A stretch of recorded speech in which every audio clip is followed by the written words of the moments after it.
Holy Spirit, come in, change our hearts, Lord, fill me. Holy Spirit, we welcome you. Come and change, Lord, the atmosphere.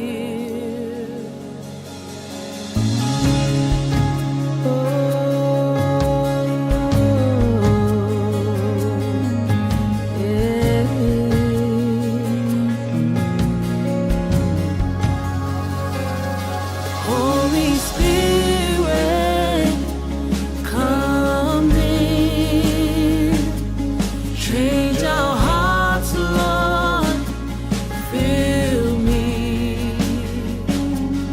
Holy Spirit, we welcome you. Come and change, Lord, the atmosphere. Calling on you today. We're calling on you today. Come into our hearts, Lord. Fill us afresh today. We're calling on you today. We're calling on you today. We're calling. Come into our hearts, Lord. Fill us afresh today. Anganga pa iya. Anganga pa iya. Afioma. Anganga pa iya. Ililoloto. Fatuma. Anganga pa iya. Anganga pa iya. Afioma. Falelene. Olene. Anganga pa iya. Afioma. Afioma. Utebala awa tune. Utebala awa tune. Afioma oile ani. Fatuma matome. Utebala awa tune. Utebala awa tune. Afioma oile ani. Fatuma matome. Calling on you today. We're calling on you today. Come into our hearts, Lord. Fill us afresh today. Lord, we welcome you as your presence fills this place. Lord, we welcome you. We call upon your name. Lord, we welcome you. We feel the warmth of your embrace. Come and move. Come and move. Come and move. Come and move. Lord, we welcome you as your presence fills this place. Lord, we welcome you. We call upon your name. Lord, we welcome you. We feel the warmth of your embrace. Come and move. Come and move. Come and move.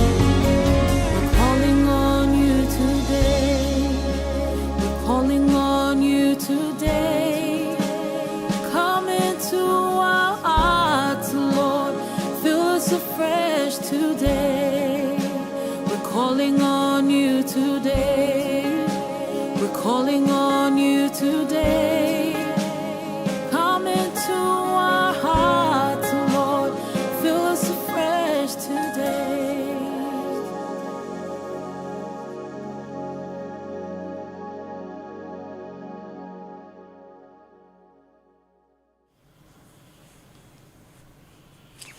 Tātou amata i le talo, mātou whaafteia oe le atua, o lau pule lea ta māua i tai mai ele soifua mo le mātou wola i le nei tai au. E ui le malulu o le nei tai au le atua e whaafitai le mawhanawhana o lua lofa ma le alofa tu no o la ua fio. na e la vea ai lo mātou ola ma le soifua si o mātou atunu. Au mātou mo moi le napo, le nei wa tai le tai au fau o le malamalama o le aso fau. I le pule fa soifua ma le pule loloto ala ua fio tama vi ia oe e fa vau. E tama fa atasi mai oe le nei aso i le amataina o fe au mga aluenga le ngā tailea o le polkalame le nei tai au le atua. Wala au fa apitoa i la ua fio ngā pa ia. A fio mai e tai to luaina, a fio mai e te feta lai, a fio mai e fa au ule mea fai ngā aluenga. Ina ia whaia le nei polkalame tama, ia vi ia ai la ua fio, ai aua lava o i mātou. Wha manuia le wha fonga, ma le wha longolongo o tangata le atua molo atunu o Samoa. Ia maualunga ai lo vi inga. Wha awhetai tele tama, wha mangalo i mātou, i lo toto Iesu le li whaola, o le mawala awa tuai. Amene ma amene. O folofa ma whaatalo whaatu le nei tai au fau le ala whai mai whanunga le lei i ia te oe, ia posi o tātou atu nuu Samoa i le nei tai au mātango fia i le alofa ma le anga le lei o lo tātou tāpa au silo i le langi tā li tonu, ia oa ma vai fo i le pōng sāna whia ngai ma mālolonga au le nei o tātou toi ala i le tai au fau i le mawalunga o le pule loloto lo tātou atua. Ia wa tai mai ai le soifua, malo mātou ola i le nei tai au fau, o le au polkalame le nei o le malu tai au, a whapeo lefa toa e malei fua mai, ia aise malu tai au, aise malu tai au e a matai le nei aso, ia pole breakfast, ia e na tala ai le malo longa i le nā pō o ma vai atu, ia o le iputi la, masina sandwich, au, a matai le tai au, a maia, ia on tātou o whaatasi le malu tai au wha le anganga.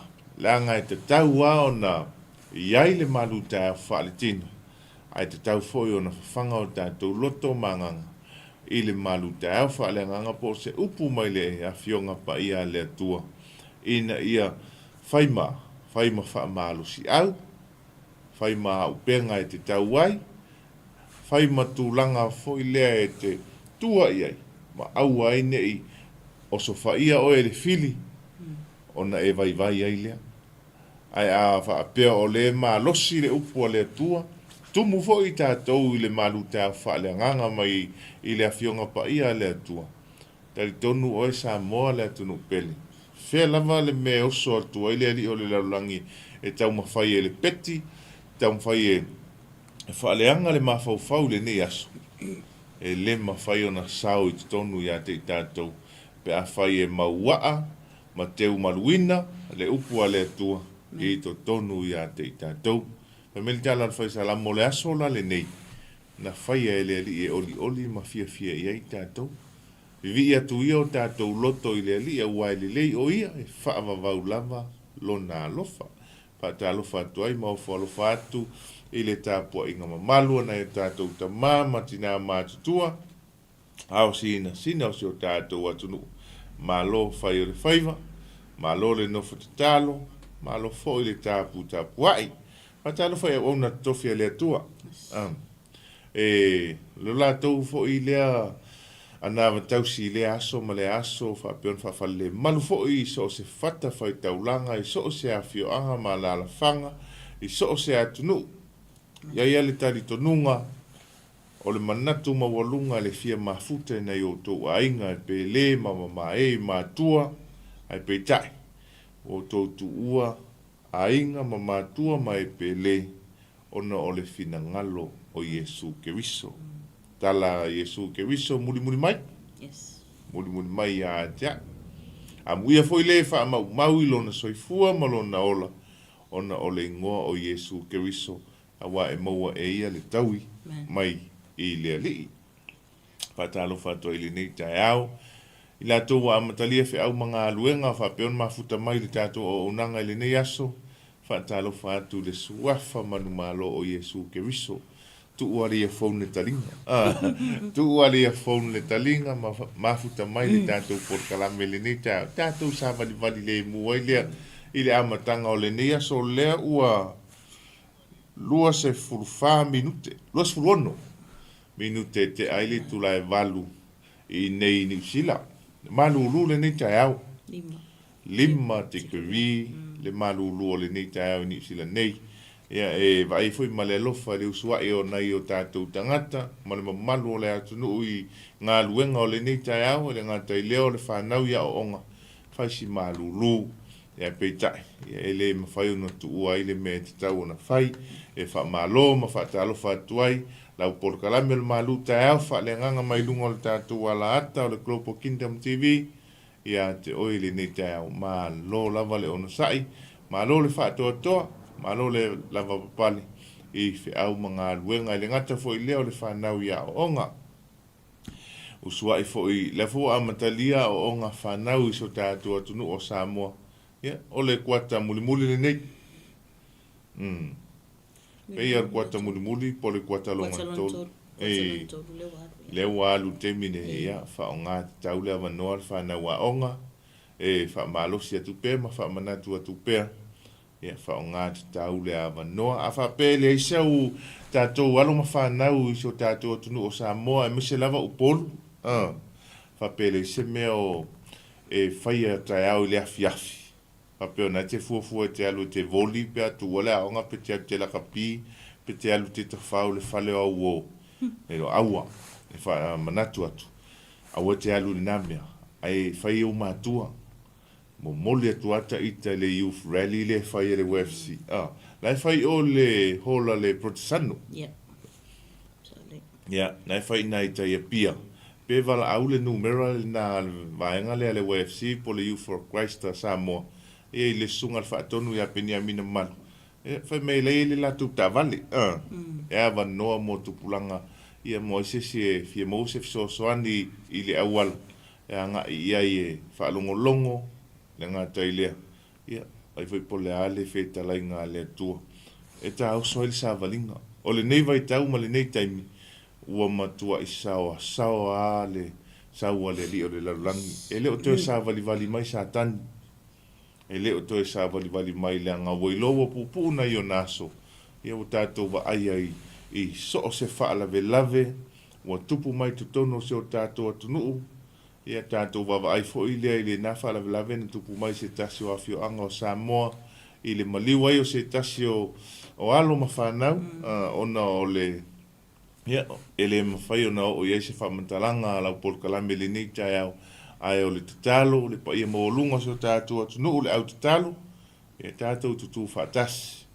Tātou tutu whaatasi. Auani o tātou whaia se tala pe lafo se whaamasinonga. O lo soifua le whaamasino sili.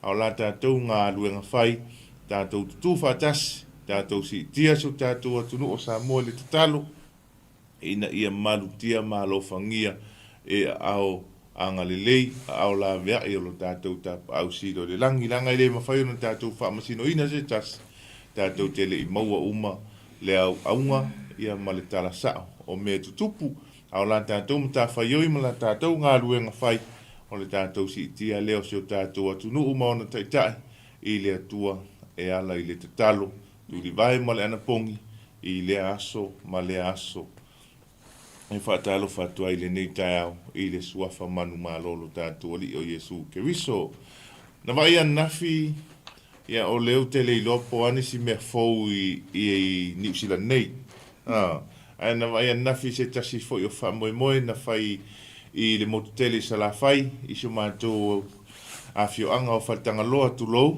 ia, le ana whatau nu ai se taso wha moe, ona o le maliwa i fo se tasi o li malu o le malo, le ana masi atu ai le a fio anga o whasto tu lou le ta ua o le a fio anga, ia whaatino niso tu langa masani o so tātou atu nu, malo, whaafetai i le atua i le tala le lei, ua nofo malama, fina ngalo matulanga whapena ia e whaatau ai le tala le lei ma le tui au na le atua i le aso ma le aso i le fola o le fina ngalo le atua ma momoli atu le malama o Yesu Keriso le anga whemele tala Yesu e le se tasi na te tutu le la mepa ma tuu i lalo lona moenga e le ilo atu e tangata ai tutu le la mepa ma tu ilunga le tu ngā la mepa ina ia malama lama i le pongisa o ai se ulu fale atu e ilo atu le malama lama mana tua tasia le malama lama mo i tātou uma ua na olu tātou li i o Iesu Keriso au tātou o vai malima o Iesu Keriso e tā la i atu le malama lama na ia fio mai ai ma o ai i tātou matu ina mai le saulutonga ia ma le whaamangalonga ma le tongi ola ia te i tātou wafu ai ona tau sila mai ma manofo atu ona o Iesu Keriso i le nei tau malo Vi ele atu nei tai au. Ia, whaaftai ma tai whaatalo whaatu le whaafonga anga, pole mai mo mai se tātou atunu. Ia a ole i la aloa tātou pol kalame, ia pe o te fo i le whaatalo whainisi fo i le malu se tātou atunu. Ia po o tātou paanga māsani. E mua moana fia whaalau i loa fo i, ia le au nanga nisi o sponsors. Ia po i lātou po o ni company o loo tu mai o lātou tau au. E fesoasoani tātou po kalame o whaamalosi, ia po le malu tai au whaaleanganga ia so taitasi o vai aso taitasi.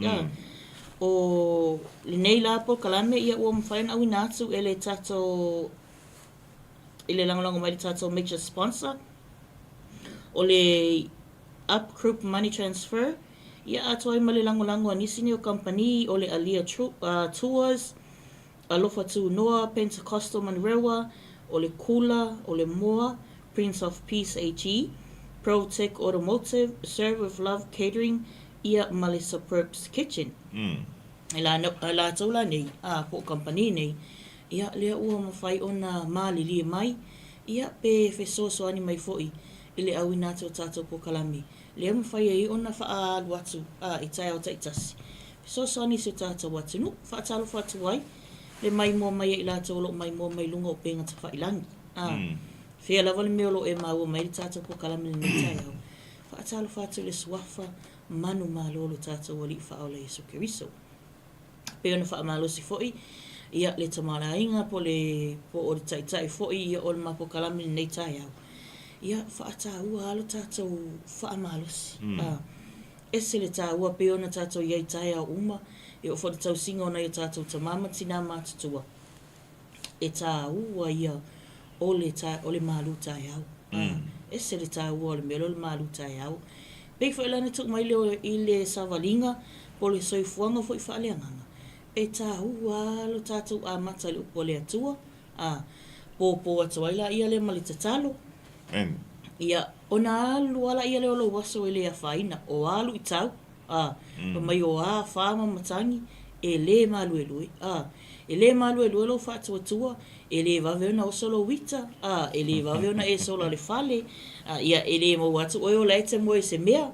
Ai au na ilo waso i le upo le atua, male te talo. Whamai, it's about time e lifi lunga le whaatau waina o lo tātou wola i le te talo. Tasi nei vaenga pita silun tā ua, i lo tātou o langa whaaleanganga. Ia o lo tātou tatalo. Pei fo i ona tātou iai tātou le au kerisiano. O lesi vaenga nei po o lesi a tātou responsibility le nei. O le tatalo. O le tātou nofo tatalo lea e le ngata mo tātou ainga. E me se foi ia tātou e kalesia. Ia masi o tātou atunu. Pena tātou wawai atu, tele meo lo tupu. Ia e tu tupu lo me whape nei o whaalawe lawe ma ona whaapela i o le tu ua i lesi a lesi. Whape o ai wa mafu ai, o ai le whainga maa lo wa mafu ai. Ele ai, o le taimile nei, o lo o sa ua le ti apolo. Pena ua tātou pokalame i tai au taitasi. Laenga lue mai al ti apolo. Alfisi tele, o le halenga lue ngā tātou le au kerisiano, o lo whai. Whaasino lima, whaamasino, whai e tātou, whai unga, ai le i malama le leile meo tupu. Ai whai mai o le tātou matawha ioi, o lo tātou nofo tatalo. Nofo tatalo mo se o tātou atunuu, whaamalo se tuai fo i pe ona tā ua, e le whaasoa vai leli. Ia, se tasi o pokalame o loo whapeona whea ngai male autala vo mo Keriso i Samoa, po le Youth for Christ. O le pokalame nei po o Youth Rallies nei whai i afi o aso tofi, i le hole ale protesanu, i le tu lai fitu. Tātou o ave a tātou tupulanga talavou. Pe una ia o tātou whanau, e whaailoa iai le lei o le atua. Whaailoa iai, ua na o Yesu Keriso le tali o tātou whawhita auli. E le o le ngahoi, e le o le whaomea, ia e le o le whasi o tangata se i tulou, ia po le loto le whaamangalo. E le o le whai po le tau wemu. Ai tātou o e ave o tātou whanau, ia peo na ia tātou whanau, i leo langa whaakeri anu. Mawala le avanoa, e te whaalongolongo ai li upo le atua. Peo ona iai, ia le au onanga le nei, a le au talavou mo Keriso. E fisoso ani e tātou tupulanga talavou, tātou nufta talo foi. Mo i la tau o loo tala ina fina ngalo le atua. Ina ia awane i wha vai vaia. Tātou wa ai le tele o atunu o laulangi, ia pe fai ma mea ula ia le fina ngalo le atua. Pe fai wha atala ula, ia pe fai ma me amu iai. Ia e whai mai, awane i o tātou wha vai vai ai. O ai se tasi o wha amasino mai po o ula, mai wha asino lima mai ate oi. Tele mai wha amatalanga, wha mai Yesu Keriso. E le o outou, ai o wau o lo o wha pea ona wha asanga mai ai. Nei whai nga, Sau le amale tala i tua, whai mai. Awane i tau, wha mai, awane i kampeinga, le ti ngā le atau te le atau te iai lalo le lalo langi le nei. I lo o le manuia, ua tā pena le atua, mo i tātou. A tātou savali la, a tātou whinau, tātou tatalo, ma tātou ui whaingatā, tātou manatua, e sili le taui, o tā pena le atua mo i tātou. Whaamalo se tu whapesi tātou atunu, ai le i o atau le tātou whaamalo si whapitoa o le nei aso. Ia whaamalosi, o ele kerisiano, o ele tangata tau, o ele tangata tatalo, o ele tangata tālai, o ele toa tatalo. Whaamalosi, whaamalosi le atua malona whinangalo. Tātou tu uia le tosi lima, ai tātou whaamalosi le tasi, tatalo foi le tasi. O tātou iai, ia ele nei fo isavalinga whainga tāolo o iai. E le toi whainga o fiela langi. E le toi whainga o fiela langi, ma e le toi e se file mu. Ai ua na o Yesu Keriso, e tātou te mau ai le file mu. I ele tua, moni ma wha maoni, awane ngalo fa mele tala Yesu, petelu, o loo mga o sa kange lulu o e peo saiku. Sa mole tunu pele, o loo mana o sa tanye lulu tātou peo saiku.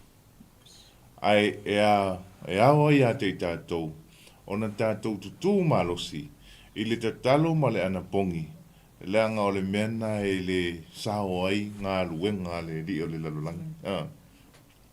O le ale sau o le whitamu whaingatā, aia oi o le tangata malosi ma o le tangata talo, tai tonu ma whaatua i le atua. Tai tonu le sao fia ngā luenga le whiti. Le anga o le whisili le ala wali iang whai a Yesu al se anmea ngā mako le mawhai e le mea lea. He mele tala Yesu, ua na o le tatalo, ma le ana bongi, e mawhai ai mea whaapena. Sa mo le tunu pele, na o se tu alalo alau pol kalame le nei tai au, talo ma ana bongi, tātou tutu whaatasi, tātou te e atuai, i le malosi le rio le laluangi o lo sau nei, e ta whili sau noa, ia matau mawhai e sa ili, sana vai, ngā langa whai mai, o lo o whealu alua i e peo se leo na tangi, e sa ili se tasi na te aina.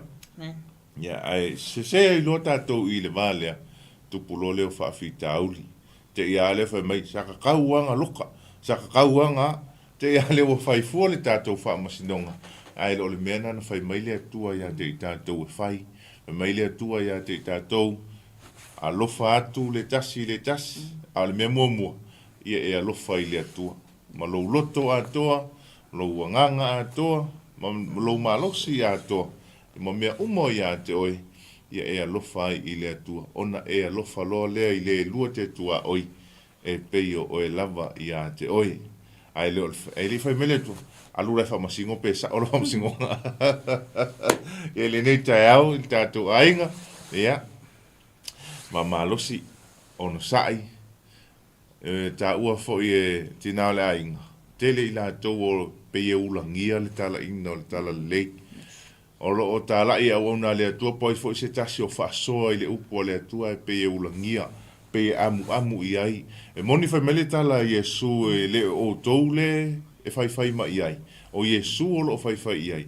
Ai le tala la le upo le atua le Efeso. Fai mai e le ulangia le atua.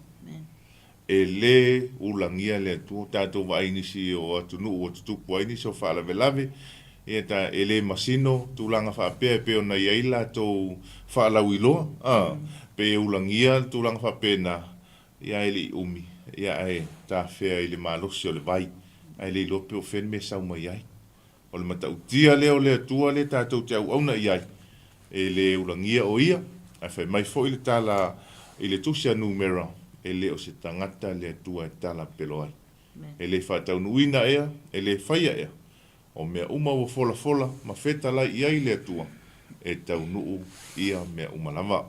E whata alofa ma teo o folofa tuai i a te la tau whapeona maua mai le tātou o unanga le nei tai au i le suafa manu malolo tātou ali o Iesu Keriso ai o le a vavai fo le tātou por kalame le nei tai au i tātou whatunga le nei ta liu mai loa lea i lona vaenga whai ma toi se wha malosi ma le upo le atua le nei tai au e fai maoso o le tātou sāwalinga.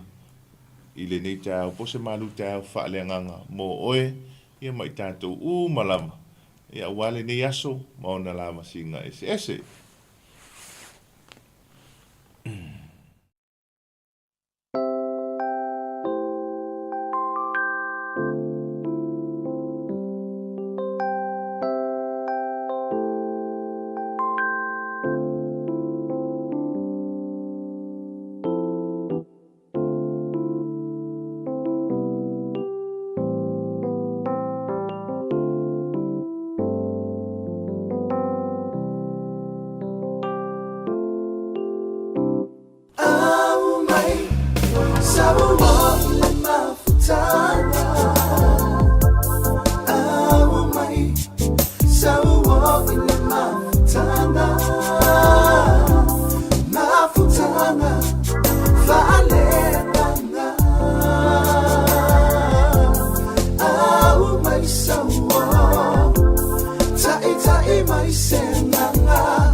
Tau atu Yesu I se anganga o whaatalale Liu mai leleanga mai loa lona se Au mai Sau loa I le mafutanga Au mai Sau loa I le mafutanga Mafutanga Fa'alebanga Au mai sau Tai mai senanga I le mafutanga Au mai sau I le mafutanga Au mai sau I le mafutanga Mafutanga Fa'alenanga Au mai sau Tai mai senanga I le mafutanga Au mai sau Tai mai senanga I le mafutanga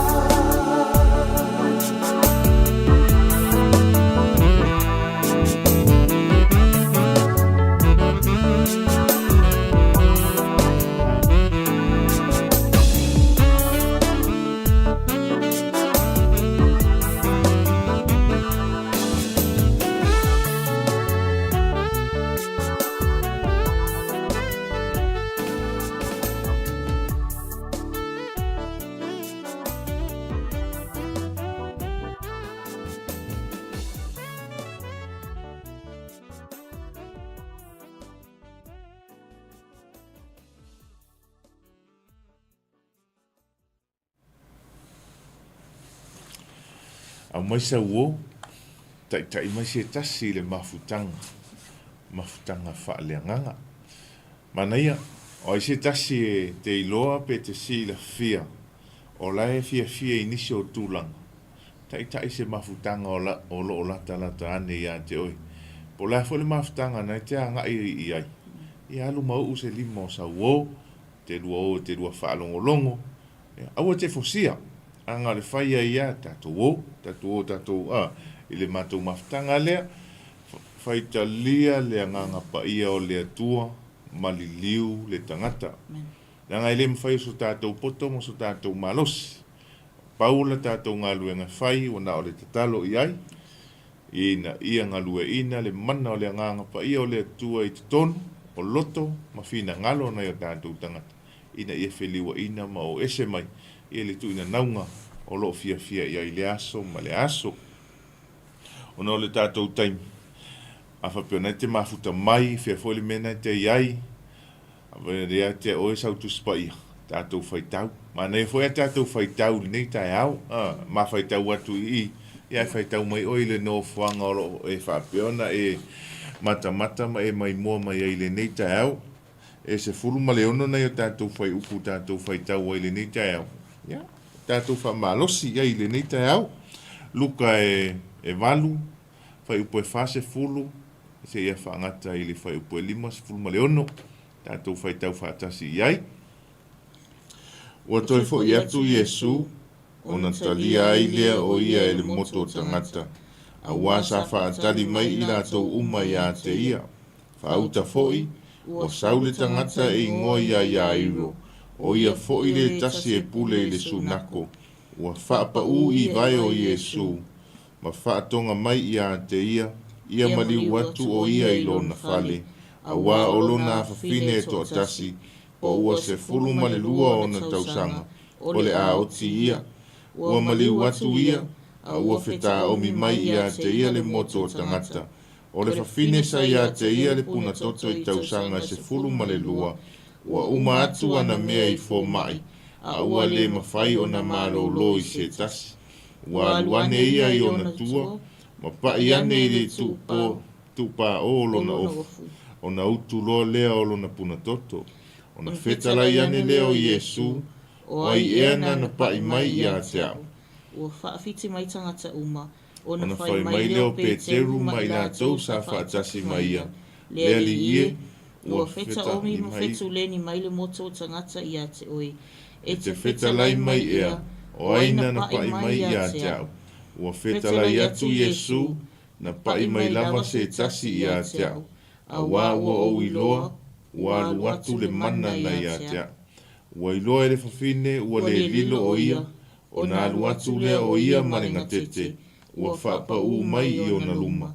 Ma whaamatala mai ia te ia i luma o le nuu uma, le mea na pai atu ai o ia ia te ia.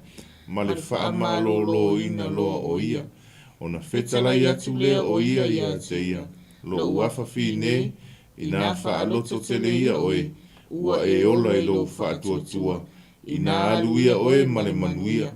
Ua saule tasi ma le whale o le pule i le sunako. A o whetalai o ia, ua whai mai ia te ia. Ua oti lo ua whawhine. So ia e te whaalawelawe ina le awao. Ua whaafofonga ia Iesu, o na tali atu lea o ia ia te ia. Ua whaape atu. Aua e te whewhe, tau ina ia e whaatuatua, e ola ai o ia. Ua ulu atu ia i le whale, e le mawhai ia te ia o na ulu atu se tasi. Tau o Peteru, mai Iakopo, mai Ioane. Mai Ioane, o le tamā fo'i ma le tina o le teini. Ua whetangisi i lātou uma, ma tangi tui ona o ia, a ua whetalai atu ia, so ia le whetangisi, e le ioti o ia, a ua moe, ua lātou tapisa ia te ia, a ua lātou i loa ua oti o ia, a o ia, ua na turia i lātou uma i fafo, o na tango atu lea o ia i lona lima, ua wala au, ua whape atu, funai, i nā tūla i ia, ua toi fo'i mai lona nganga, o na tūla i loa lea o ia, ua whetalai atu fo'i o ia, ia watu ni ana mea e ai, o na matua ofo ai lea o na matua, a ua vau o ia ia te ila ua, a ua ne itala atu se tasi le mea ua whaia. Amene, whaftaile mafuta mai, whaftaile whaitau whaatasi mai ma ua le nei tai au, o le tala malamalama, le tala sa tātou whaitauina le nei tai au, tala i le tamaloa pule, a tātou tala no i le tangata pule, e o se tūranga mawalunga i te tono se ngā luenga, te tono se kālesia, tono se nuu, ia maso se mea lava e tā ua i le upu pule. E tā uro le upu pule, o le tele o nei o tātou tangata, telefoina i tātou e whasia i le mawhauwhaunga leo le pule, tātou tele fia tō tutuli, tātou tele fia o i lalo, tātou tele mawhai o na o e whaise, tālo sanga i se tasi. Tele lava na le tusi al whaspepa tō le au na alu. Tele lava na le vili al telefoni, o leo te vili atu te sau e whaile melea, wha mole mole, a o le tala i le ta māloa. O se ata wa aia o se ta mā na te tausia le a inga i le loto le lei. O se ata wa aia o se ta mā na te wha mao popoina lo na au a inga i le alofa wha maoni ma le tali tonu i le atua. Mana tua. Whai mai o le ta māloa e tasi lona whawhine a tātou tala noa fo i le whanau o le mea pele i le matua. A mai se tamaititi po se alo ma se whanau i a te tātou umalama. E le nofo le lei. Ai se vanga nā le matua tulou. E le la ngona le alofa i le whanau. Ona le anua lea le tā o mai ma le vina mai. A tātou wawa ai fo ila i ai. O le tele au le mata whai oi. E whai e tina. E peia o tina e mai loa. Kūlunga si lo makua awe whale mai. Awe su ele fofo ma le am tūranga whapena. Au le tala noa i tātou. Whai mai o le tama loa. Ua alu e pule le sunako. Ina ua vaai. Ua tinga ina lo na whawhine to atasi. Alu loa. Ai le i alu na. Alu e su e fofo solo. Le ina wha longo loa le ta māloa i a Iesu. Alu sa olo i a Iesu. Ai mea luaku. Laku a whai a Iesu. Iesu lo ua whawhinge la oki. Wha mole mole se alu wha mai. A leo fo i mai Iesu le la halu i kapangau. Ai whai mai la le tala. Ua whaasanga i Iesu o le halu i le whale o i a iro. Au o tau le mawhai o na le a whita o mi mai o tangata. po le lofi mai o tangata, e fia whaalongolongo ia nā o onga. A le mea malie, iai ma le whawhine ua fia se furu tausanga o sa ili fofo. Ia longo winga, ave kua sivi, ave moko kua, ave smako whale mai sa fotu, e le aia, e le utua, le mai le, e whealua i masi whawhine se tūlou. A mai i New Zealand nei, e peo na iei nei tātou tangata i Samoa, whaile talo sanga i fō mai.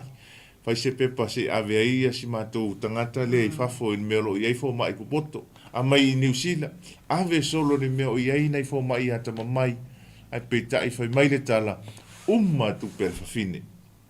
Atu ana o loa ma mea whapena, e le mā lo loa, ai ina ua whaalongo, o le mea mā leia, ina ua whaalongo, ina ua i loa, le tala ia Yesu, o i, na tonu ai le manato o le whawhine, ua maua le tali o la uwhawhita au.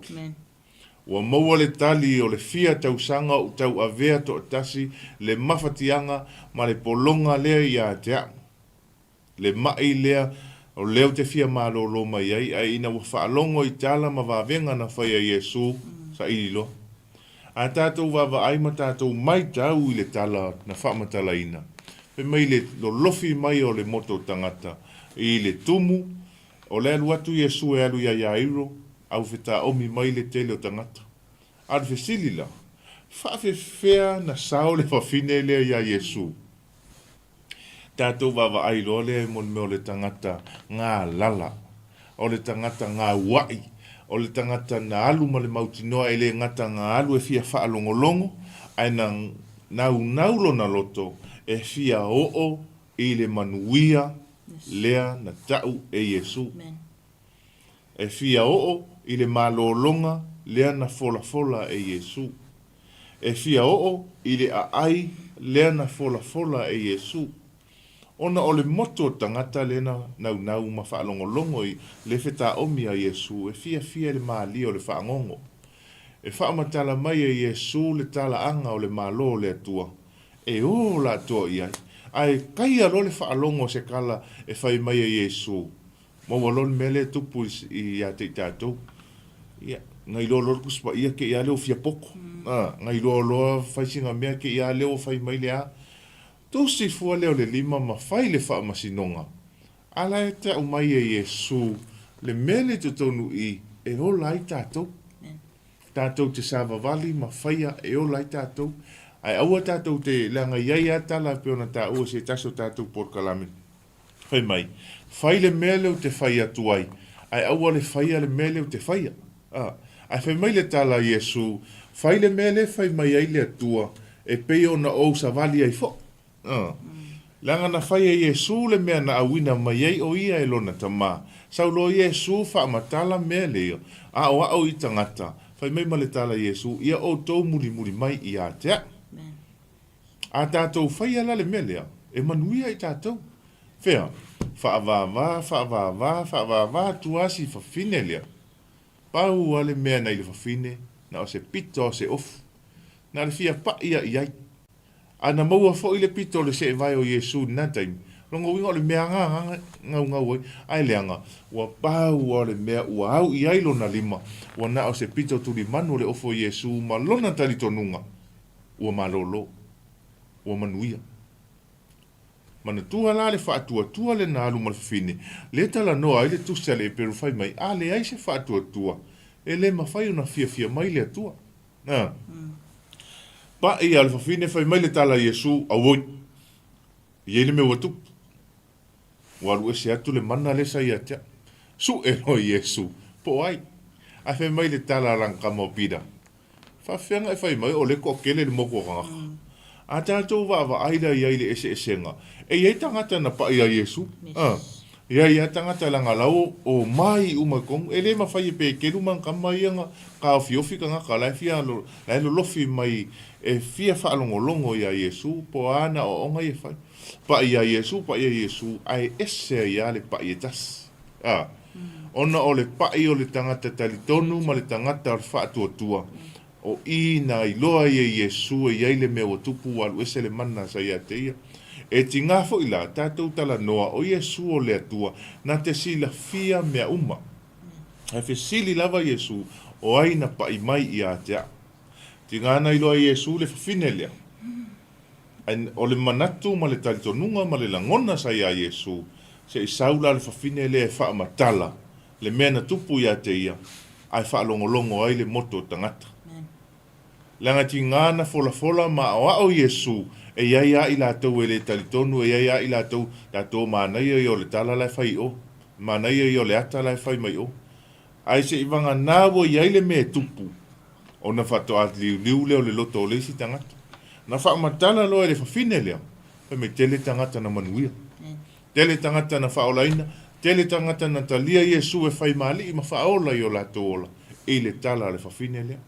Na umano lea, sawa li vali atulua ma Iesu, me tala Iesu lo wa fafine wa e ola i lo fa tua alu ma le manuia e se le mana ia o le na fa manuianga na fa ye Iesu si tina manuia utu le mai malolo alu ese le amol polonga sa ia te ia me Iesu tu mau sa lo tonga le wo umono fa sa lo to ai i tato ai au le amol polonga ai lu atu le e umatu le tala Iesu a saule ka ko kama fo yanga e soli se au ke fa le velave au te fa le velave lo fa fine woti lo fa fine le woti so ia la ke fa le velave ai langa na sila Iesu le tangata na sau fea tingale ma walungo le tulanga ai na sau ma le loto a to ma le taritonu fo le tamalo le e ola lo na fine ia Iesu saule au ona Yairo, au te whale velave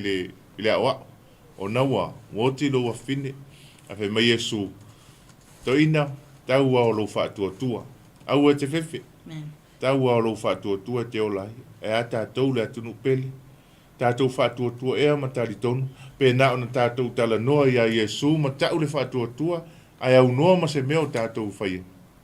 Au ane ngalo whai mai le tala le tuspa ia, mai a whātua le tangata e le taritonu iai e pei o pea o le sami e tā whea i le lea o le matanga o le mālusi o le savili. Au a fwoi ne iai se manato o le tangata na te maua se mea pea whai e le taritonu upu nā le tuspa ia ai e tauno e tupu ai whai mai tala Iesu sto ino Iairo tau au lo whātua ma taritonu tātou wa ai lola i le telo wha malolonga tātou wa ai le telo wha malolonga e whai e nei au na le atua nei vai tau ua tuu i ai le malosianga ma le tala Iesu na whai o te tui nātu le pule ma le mana i a te outou e wha malolo ai mai ma turi ai te moni o mai lo au na le atua e whai ngā luenga le mea le tupu i le mea fwile le tupu le teimi nei e watu Iesu i tono le whale o Iairo a lai fufutangisi le tele o tangata tangisi fa mai woti a fa mai le tala Iesu au le tangisi ele yoti a le tangisi a fa mai woti fea nturi ese Iesu o le ata le tupu i na turi ese Iesu le me foi le fai e tātou e au na le atua le o e fai le fa malolonga e ave ese pe tu atu i fafo tangata e le talitonu langa ele o se TV ele o se me mata ai langa e fai ma le whaatua tua, ele e fai e le malusi anga o le tangata. Ele se show, ele se whaalinga mangi, kale me le fai. E fai i le whaatua tua, ma le talitonu e wha malolo e Iesu. Ma fuanga nantu le Iesu tangata i e fafu. Ai na o le tamaa, ma le tina, o le teine titi le taoto. Ma ngama e kookolu i angala kuak. Pe kelu yoange ma Yakopo. Nanga i loa lau talitonu ia ma le tangata talitonu i le atua ma le whaatua tua. Lena whai ele tala, whai mai tala, lo wafine tula i maia. E whaapena fo i se naunau ta inga. Nei whaapea mai le tele o tangata. O lan mea lenga kuli e whaifi aula e ka ngakala i whafo kumu ele whale o lai fi o koe makamaka i la ko mele whai. E tu alalo atu lau por kalame le o se mea matamata ngā luenga au au nā le atua. O lai o e whaamalolo le mai, le anga oisi le whai mai, vai pe malolo.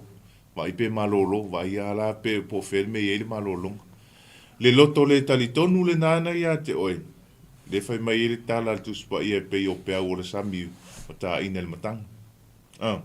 Ai ia te oe le loto talitonu ma le whaatua i le atua. E ola i mea uma.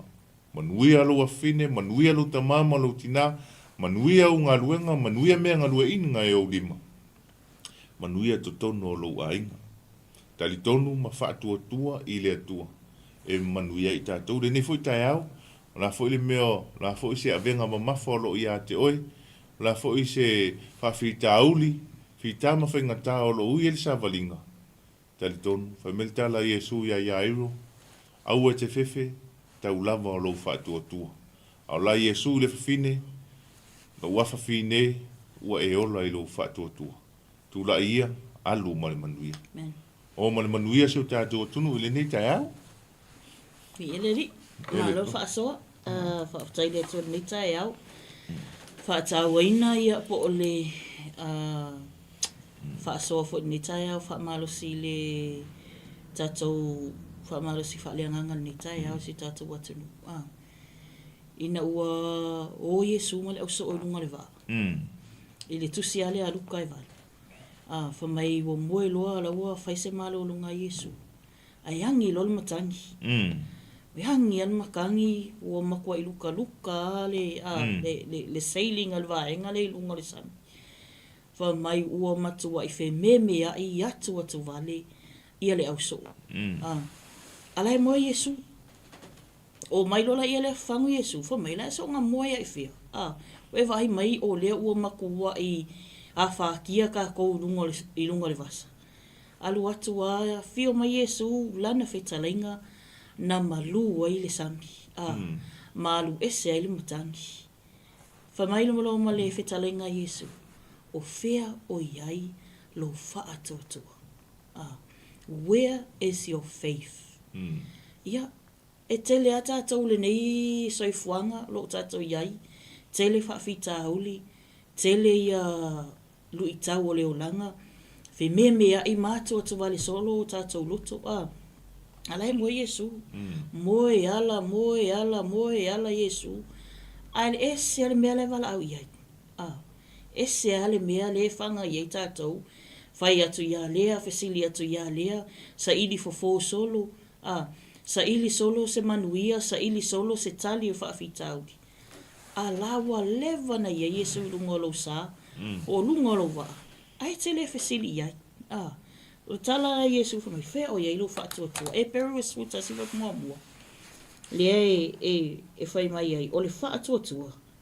O le whaalongolongo le mea o whaamoe iai.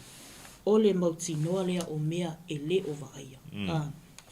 Lo mauti noa lea e tupu le mea le te talo ai. O lou whaamoe lea ma lou talitonu i le atua. O lau te talo ma le whaatuatua.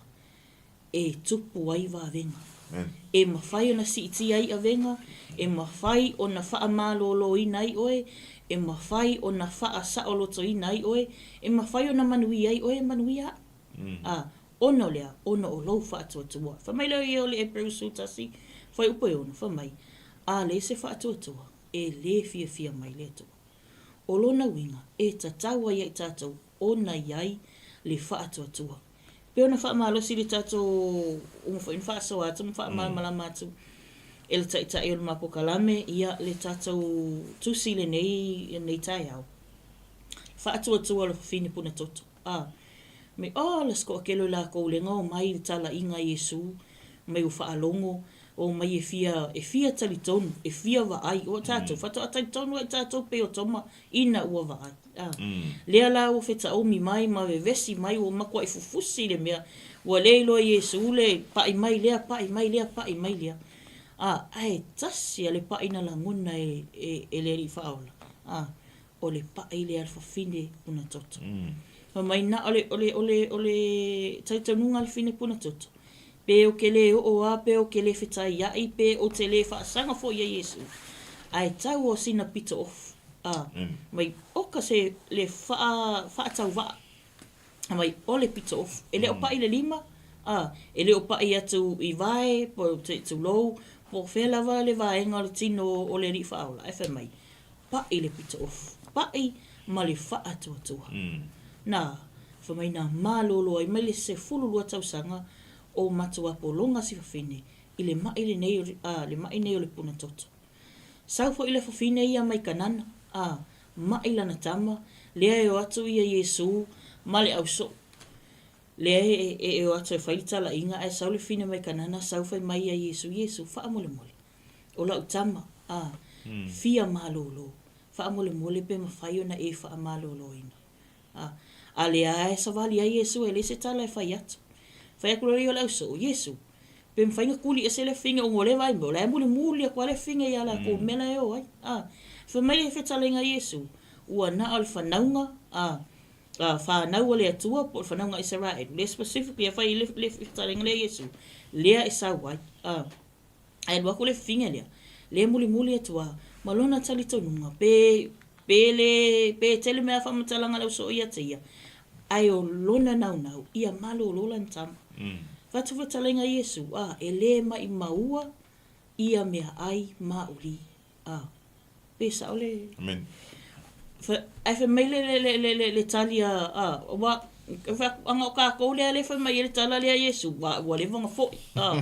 Mai o kala la nga le fai mai o whetalenga la na le fe mai fo ia ma.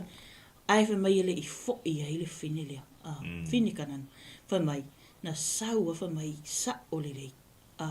E le mai maua mea ai po mea tau mawhatangata mauri ai na oni nai momoi mea e pa u mai le lao ai lea ia lea e whapea ona ai la tau referring i tātou nei tangata ngasala whamailo malatala Iesu mauwha Iesu le whaatoa le whawhine ni whamai ona lo whaatoa aluia ua manuia po ua malo lo lau tanga Amen. Sau foi le fine le ma le ala fangu ala pasa. Le le nei. Le fine le fa fine anga sala le nei. Sau la ia lea wa iloa fa alongo le fine olo o wa ia Iesu I fale la farsai. Iesu ma la so. Lea ai. Alu watu ale fa fine ma le fangu le nei. Alu watu wa watangi a au Iesu malingi ona lo imata mai watango ane ona la ulu wa solo ai vai Iesu. Ma vai Iesu I le le nei. O le ngei ia e whai solo kala. Ngi whamai lau wharesai o ke ofo le a lau winga Iesu o ngā kango le nei tangata ngasala. E pa ia te ia. Koe whamai fwoi lau so o ia e ofo ngei e ofo le whangu tangata le o mai mau tatai. Ea, e ai vai o Iesu ngei ia vai. A sau a ai. E whamai o le whaai longa le loto mawalalo po le whaatua le whawhine le nei. Nā te tali tonu, e na o Iesu le tali o na whawhita auri. E na o Iesu le taungi ola, e mawhai o na whaamangalo I nā ngangasala. Whai ako lau marikala Iesu, Fesilia Iesu ia Simona. Whai e o maika kasko alua. E ke lea kule angasala arisi, la e kikile angasala arisi. Ai whaamangalo inga umala ua, o wheo tangata nei wasili ai. Ai whamai Simona, o le tangata wa te leela nā ngasala. Ma ia wa sao lau tala. Lea le whamai lola ia matala, whaafela le fine le nei. Lea tau te whaamasino iai whamai wakele o le whawhine, matu wa I angasala. Ola le angasala. Whanau wane maola, lona soifuanga atoa o le angasala. Pe le tatau ea iai le whaamangalo ina angasala. Whatu lola ia leo Iesu I le whawhine le nei. I nā tau la ia oe I nā e alu, ua o lona o lau whaatuatua, ua e o lai. Peo na tātou iere tātou whaasoa le nei tai au. O le whaatoatua, le tā ua, o le tūlanga e siiti ai, lo tātou wola whaatoatua. Te le taimi tātou te whememe ai. Tātou te whaaloto lua ai. Whamele ia kopo mua whai upo e ono whamai. Ia e ole atu. Awane I e mawhauwhau, o ele te ole atu, ele e so whaatoatua, pe te whaaloto lua, e te maua se mea. Ai whamai wala au atu le atua, ma lo whaatoatua. Pe ai eisi ngau whaatoatua pe ma tai o sufitu whai pai lusifu, mai pe ai eisi ngau whaatoatua pe o le fuole sinapi. Ai venga le fuole sinapi, la e titi. Ai whamai, pe ai eisi ngau whaakua whapea. Whamai ma whai te le, ona e whai atu I atu maunga ea. E waku I o la mea, o mai I le mea. Ma whai ona e whai atu I le tele o whaafita uli, ma le loto o le angasala lo wei ai. O wau, ua ousa o loto, ona o Yesu Keriso. O le tusia a luka lona mta upu e valu, a o lona fa upu e 5 lea na fai atu ai le whetalenga Yesu ia ai whamai. Do not be afraid, just believe and she will be healed. Amen. Au e te whewhe, au e te atua tu wale, na o lou tali tonu ma wha atua tua. O na wha amalolo ina lea whamai woti. Oti la whinu ia iru. Me vesi mai a tangata whamai, au ke koe wha lawe lawe a Yesu ele, se me Yesu ele whain koe sa whai. Tala tangata e le se wha atua tua. Ai whamai, e le fia le atua, e le tangata e le se wha atua tua. Whamai la ia lea o le tusi Ioane fitu foi poi tolu wadu, whamai. O le tangata e wha atua tua ia tea. E tawhi mai ai le vai o le ola. Amen. Le wha atua tua ia iro, na ia pe nga ua whai mai ala na au na ua otilo na whini. Ai na tu maua ia iro lo na wha atua tua. Wha atua tua lea le na maua le ola. Le ngata na wha ola ina o ia, wha ola ina lo na whawhine, wha ola ina lo na ainga atoa. Selu i tau mo i tātou, o tātou iai, ia ele tātou savalinga le nei fo i vai tau, ia i tātou le au kerisiano. Ia, ilu i tau ale upo le atua ia i tātou, pe wha maalosi ia i tātou. Te leo tangata. Te leo tangata na ola, i te tonu o le awhionga pa ia le atua. Ola i le wha atua tua. Amen. Wha atua tua o rā awa na ola i, wha sawina i o ia mlona ainga. Wha atua tua o e seta na wha ola ina i le nu. Wha atua tua o hana, na ia mau ele manuia, na le wha amaina i o ia.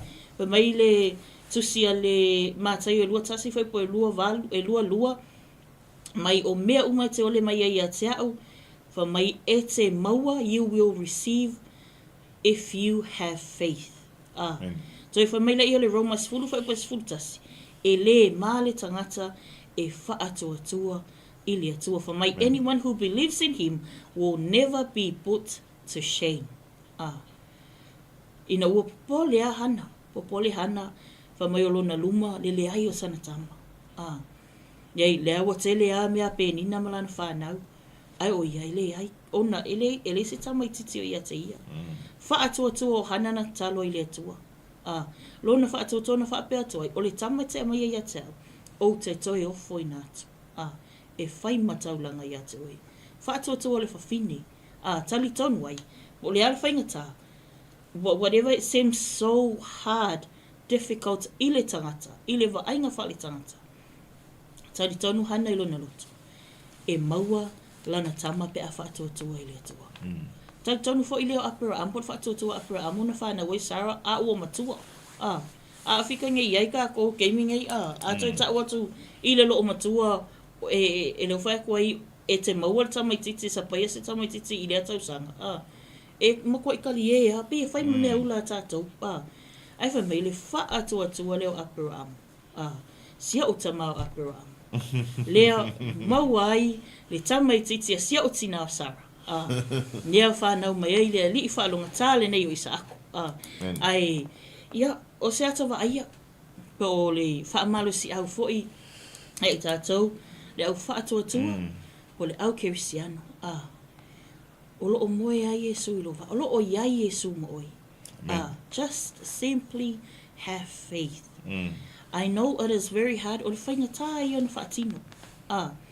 Ona tu langa langona whaale tangata. E iai taini e muona maalosi ai. Ia pe maalo a le musumusunga lea whapere ke le mawhai ase mea. Ke le mawhaia e ke le kai e o iai. Ke le kai e saoloko. Ke le kai e mangu malo. Ai whai mai. Whaatuatua. Te le manono i tangata i to tono le whionga pa ia le tua. Na manu malo, pe na saoloto, pe na wha malo loina, pe na ola manuia. Ona o le wha atuatua. Ona whai mai le whionga pa ia le tua. A wha atuatua, ai leise ngaluenga. O lona winga, o le wha atuatua e mate, se i tulo. Whai mai e o wha atasi ngaluenga, ma le wha atuatua. I lena o le pese i le whaatoatua, a e le ngai oi. E le eise me tupu pe a whaina o le tatalo, whaatua ma whamai e nofo. Ai whai mai, ngai oi. E o whaatasi whaatotua, ma launga lue. Ona ngā lue mai leo lea nganga o lea tua, e whaamanuia i a te oe mao. Tātou amata le nei māsina. Nei māsina o kuso, ia le tātou whōlaunga o loo o tātou se maali e tuai. A whai na whaale tonu mai le amatanga o tausanga. Yeah, it's never too late. Whamai tātou so sola ia Yesu Kiriso. E mau ai le manuia. Ma ia tātou tutu mau i le whaatotua, ma tali tonu, ua na o Yesu, le tali o tātou whawhitauli. Anga leile ato i loloto, i le nei aso, sa moa, ia me se foi o aso uma, ma le nei vai aso le tātou savaringa, tātou tu mau le whaatotua. Le ase me olo e nau iai e tupu i lo ainga, le ase me olo e nau iai e whai e le ato i tono lo ainga. Aua tewa ai di tamao le ainga. Aua tewa ai di tinao le ainga. Ai a whai o lewa wala awina oe wa e loa le whaalatanga le atua. A mata mea oe. Lo whaatotua te tūla i ei ma e te talo ai, ma kuwai e sa malainga ar koe inga i au talo. Aua ke sa malainga koe inga i au whaupunga. Ma lau whai, ma lau whaamasino, ai whai mai, ia tu i le te talo. Ia e matua i tu i nātu, mea umolo e pole ia te ia. E ala le te talo. A wālo o manatu mai o ia. Mo i tātou. Anga lele ato i lo loto nei aso. Ia malo whina ngalo sa mua. Tātou wola. I le whaatotua. E fia mai ai le atua. Li ene tua le ni tai au. Mantua le whamalosi ma le aonga na saunoa i se tasi o auna tofia le tua. Le whauina le angang pa i o le tua. Whai mai. Na mana o le tua ngalue ina le whaatua na sa ili le tua se tas. O na maua le tua o Abraamu. O na tuu le tua o le whaatua i te tono o Abraamu. Maua le ngō le whaatua o Abraamu. Maua le ngalue ina le whaatua o Abraamu. Pe o na o mai le teimi nei, o ai le tamao le au whaatua o Abraamu. No tamao. O fusina Abraamu. O le ngō le whaatua o Abraamu. Ina ua tuu e le atua le whaatua i to tonu i a Abraamu. Ngalue ina le tamalo le Abraamu. Tamalo le Abraamu le whaatua o le matua i matau tia lava. Na sa vali Abraamu ma le leiloa o le mea e anga i ai. Aina tuulo na loto i le atua, whaitalia le atua mataita i oia. Tari tonu, e le mawhai e tāwita koriata. E le mawhai e tāwita le urosa ma le leona. Aina i loa e tāwita, le na te whasia mea umai. Na tari tonu tāwita, e whasi e le atua le urosa ma le leona, tanu le vau. Aia, na matua i whaalia e le atua le matautia, oi, o tāwita. Ina ua whasi e tāwita koriata. E o mai le teimi nei, o ina whasia koriata, tāwita. Ai se a whawhea, na whasi le whaatua ma le tari tonu o tāwita i le atua. Whai e ilo ma le tala tāwita. E te sau ia te au i le pelu, ma le tau wha leo, ma isi mea uma. Ai o te aruatu ia te oe le suafa o le li. Le suafa na tātou te o, mai tātou le atunu pele le nei aso tātou te tau ai, ma tātou sāvali mai tātou i aso uma o lo tātou wola o tutoe. I le neiso i fuanga ma le lalolang o tātou iai, tātou o ma le suafa o Yesu Keriso. E manuia ma le lei ai mea uma tātou te whaia. Ia o le tātou porkalame na o le malu tāo wha le anganga i le nei tāo, mai lunga le ala ata le Klopo Kingdom TV, e momoli atua i le anganga le whaftai tele, ia te i lātou malava au na tofia le atua, wo mai masani e le ngata i leo na a inga ma inga seu tōlua, ma futa mai le nei tāo, ma momoli mai a lātou whi au tustusia, whaftai tele le wha malusi au, whaftai le tatalo, ia, o le a fo se upu o le tauta mali i la o tō wha fonga anga mai, malu ave i whale i loto ma finangalo, tatalo a o auna, ia, na o le atua, na te momoli atu, ma whaalau teleina lo na finangalo, i ai o loto ma finangalo, ai tātou te talo whaatasi i le mana o le toto i Yesu Keriso, e ui ma ngalo ai se ma se whaale tonu, a la o tau au auna, ia i le nei tai au, mana tua se malu tai au, e whamai ai fo ile nei tai au i le aso pēr lea o leo e malei fua mai loa e maua le malu tai au wha lea nganga ia mai lo se malu tai au wha le tino e o wha tasi e manu ia ai me uma ai aua ne ngalo le tātou pai vane vai salo mar koko esi i le aso tō nai nei whai a lei mangele e maua ai fo le malu tai au ia whatauina lea e sunga ia ofu ia tātou porkalame na nei tai au mo le atu le nganga whaatai tele anga le leile atu e whi au mga luenga tiu te mawhaiva whi ngai masi o tātou atunu ule nei tai au po le nei fo i aso le ngata fo i lea o le whanau ia o onga ia mana tua se o tātou atunu ule te talo whi lava le meo iai tātou tau whai te talo whaatasi i lea tua ia masi ti ai se o tātou atunu o Samoa le ngata i lea o i tātou malava e mea te maua nei whawhitai tele le mafuta mai fo i le viinga ia te oe ta ma a wai le se me mawhai e lau whanau ka ana le se noa malo whatasi mai e a o ina i mātou le whaatua tua ta ma e a le aise whaatua tua ia te i mātou e le mawhai ona e fia mai ia te i mātou whai tau fo i matala tala noa i le nei tai au i le whaatua tua o ia iro le ngata i leo le whawhine puna toto le tua ia wha o i mātou i le whaatua le ali ia. Whailo mai o wala ia te i mātou. A o mai i mātou i o mga ala le atua. Whaatonu mai i mātou i lau upumoni ina ia mātou savavali ai ma le tonu. Ia vi ia i ai oe tama. Whamanuia le ni aso le atua. Whamanuia Samoa le atunu peli. I lo suafa Iesu le li whaola wole ma te talo atuai. Amen. Ma amen. Onu e tele le ni aso Samoa, tō whāsefo.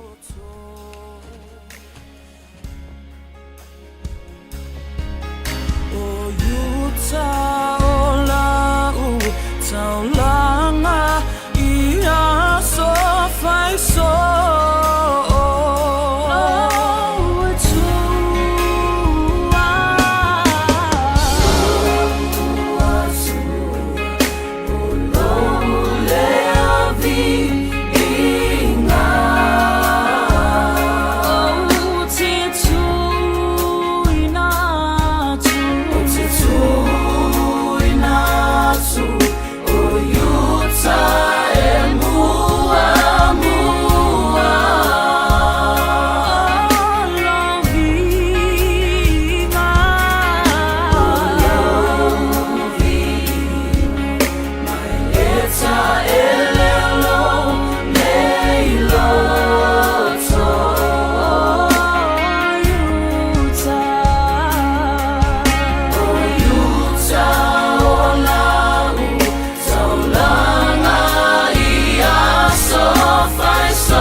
Ia